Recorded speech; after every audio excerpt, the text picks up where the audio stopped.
Ndewonu ndị be anyị daalụnụ bikonu asị m ka m yọọ unu fansi anyị bikonu dododo unu enyezina ndị mmadụ nọmba m sifa na nna achọlụ ndị mmadụ di na nwunye ndị ọcha mgbe niile onye aka mmadụ ji abata n'inbox meseji eju ihe nwa bụ m chọọlia nwaanyị onye ọcha onye ọcha m chọọlia di onye ọcha kedu ihe unu na-eche dị na ndị ọcha bụ ndị ọcha obodo chukwu ndị ọcha bụrụ chukwu o nwere ndị be anyị bụ multi-millionaires ma billionaires ka ndị ọcha mma kedu ihe unu ji abịa ejiri ndị ọcha enyere m nsogbu m nwa like ya kwụ ya o na m na-emelu mmadụ matchmaker bụ mbịa ntinye echiche ndị niile na WhatsApp group ndị chaatị anyị si na fachọ di na nwaanyị anyị tinyefa na WhatsApp group odo anya nọ ndị na-achọ di na nwaanyị mana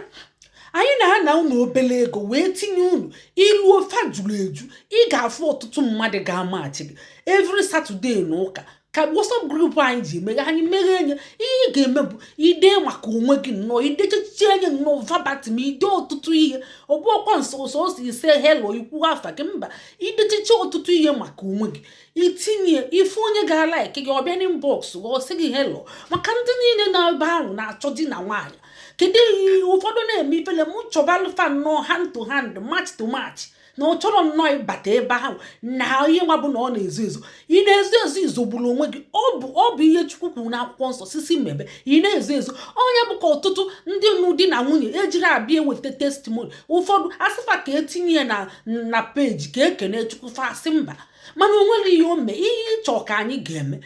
a na-respect people's privacy mana ị ga-emelili ofu ihe anyị da na idelede ma ọ bụ ikwuo voice kama ị na-ekwu voice ikwu n'afa gị ma ọ bụ na ifele na-eme gị mana ọ bụ kịta na m bụ pastọ Nneka ị ga-abịa ebe ahụ bịa kwuo okwu pụta kwuo ife ọ bụgo maka na m abụrụ pastọ maka na m abụrụ pastọ ka unu ejiri apụta ife ụfọdụ o nwere nnọọ ndị na-eme ifele nsị adịrọ mma ịdị na-afụ anya ọ bụ Chukwu ka ọdụ ka ị na-asị Chukwu na ihe ome adịrọ mma well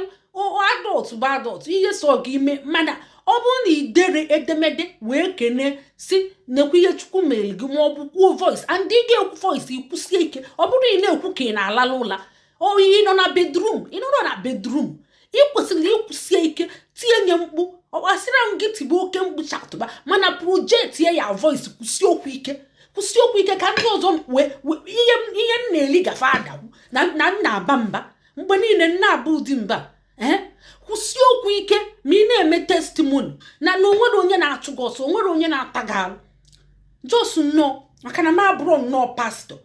pastọ niile unu na-eji ekwupụta ọrụ ọma niile ọ bụ isi n'elu onye ọbụla nụrụ dị na peji anyị akpọrọ Classic Match ebe anyị na-enye unu opportunity ịmago avenue ka unu wee maachị bụ onwe unu abịasị na sị m maachị ya unu mara maachị unu amara m onye bụ onye ọ bụ online in-laws ịghọtago obodo oyibo jakpa ịmakwa na o nwere ndị n'obodo oyibo ọtụtụ ndị afọrọ ọtụtụ lụlacha ya ka iji gaa na-adụfuche ji di na-abịalị gị n'ụlọ ị na-edebe anya n'obodo oyibo nwekwa na o nwere ịrụta di nọ n'ụlọ nọ mma na ọ dị mma maka ndị nọ n'obodo oyibo ihe bịakwa ihe itikwa na mkpubebe akwa ma ọ bụ isibe ọkụwa dị fanalụ sekuriti fanalụ klinin fanalụ ịgbago hozlin ọ bụ hozlin ka fanalụ ịmara ihe bụ hozlin nya mgbu ọlụ nya ugwu aja ka fana-abụ ebe ahụ mana falụcha anya fa na-eji ya alụchata ezigbo ego ụfọdụ fanara ekwe abịa gụọ akwụkwọ maka ụfọdụ pabịa na adọtụ asịfa gụọ akwụkwọ fasị mba na taịm agbanarịgofa fa ebido na-eme klinin fa ebido na-eme kiara fa ebido na-eme sekuriti na-eme kashia na-eme ọtụtụ ihe ya bụ odd jobs mgbe ị bịara kịta ifu onye ahụ lụrụ manshọn n'ụlọ ifu ya ka ọ nọ na one bedroom ị ga-ebikwe mgbe ahụ ịtaba aka n'eze isi ọkpụkwa na ịma ụdị ndị anụnwa na-ewu ewu n'ọcha na be anyị ụdị ndị a na-ewu ewu ama ma ọ bụ biznesman ji ego ịfụkwa ya ịnụba ichekwudokwe n'obodo oyibo ụfọdụ kwa ụmụ nwoke abịakwa na-agwa m na ọ chọọ nwaanyị n'obodo oyibo enwe ike ịnụọ nwaanyị unu tụkọ ego unu sendie nwunye gị obodo oyibo jee gụọ akwụkwọ ma ome ofu ihe ọ nọrọ ọfụma kpọtazịa gị ma ọ bụ gị na nwunye gị atụkọ gị nwe ebulu ụzọ gaba ịgabasịa ịkpọtazịa nwunye gị ọ bụ ka esi eme onwego ndị melie onwe ndị melie ọ dabalụfa onwe ndị bịa na peji anyị na-asị achọ m nwaanyị obodo oyibo ịchọ nwaanyị dị intelligent nwere aka ọrụ ịchọ nwaanyị dị intelligent nwere aka ọrụ ma ọ bụ mmeli IT ọfụma kọsụ a na-achọ n'obodo oyibo ije nụọ nwaanyị melie imechiche enyi unu gbacha nkwụ gbacha akwụkwọ ma ọ bụ unu mee ihe low profile ka ego wee pụta ego pụtazịa ise ndị ofu onye obodo oyibo ọ bụ nwoke kwesịrị ịgabagodi ọgaba ọ bịazi ọkpọrọ gị ọ bụrụ gị nwa ga-aga gaba ma ọ bụrụ na unu ejiri ego unu na-abụ ịgaba tugeda mana unu gaba ofu onye gabakwa makwalụ na ọ na-ete aka olesi ma work visa na anụ ọsịsọ ọ bụrụ visitor visa ọ ga-etekwa aka tupu ọ kpọta gị tupu izidebe nwunye gị obodo oyibo ma ọ dị gị unu mụtagodikwe nwa na abụ ma atọ ma abụọ nnọọ dị mma tupu izigebe ofu onye n'obodo oyibo ọ bụ nwoke ọ bụ nwaanyị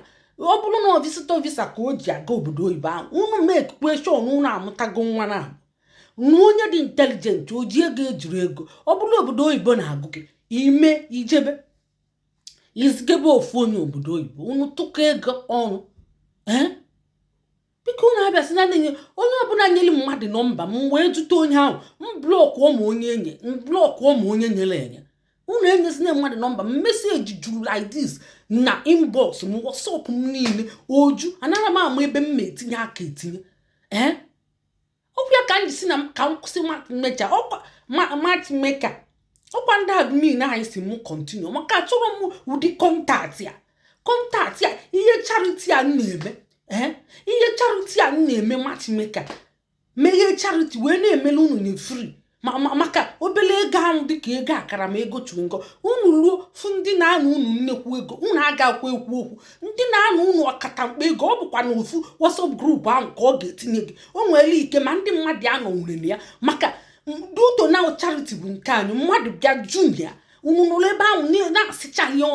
na-asịchaghị ọnụ unu hapụkwana m afọ ọzọ bịa sị m machi bụ unu hand to hand jiri aka gị taịpụọ maka onwe gị tinye na WhatsApp group ebe ahụ ịchọ ndị ọcha ijebe na app o nwere app ebe ndị ọcha na-anọ ịgaba ebe ahụ biko ekenekwa m unu daalụ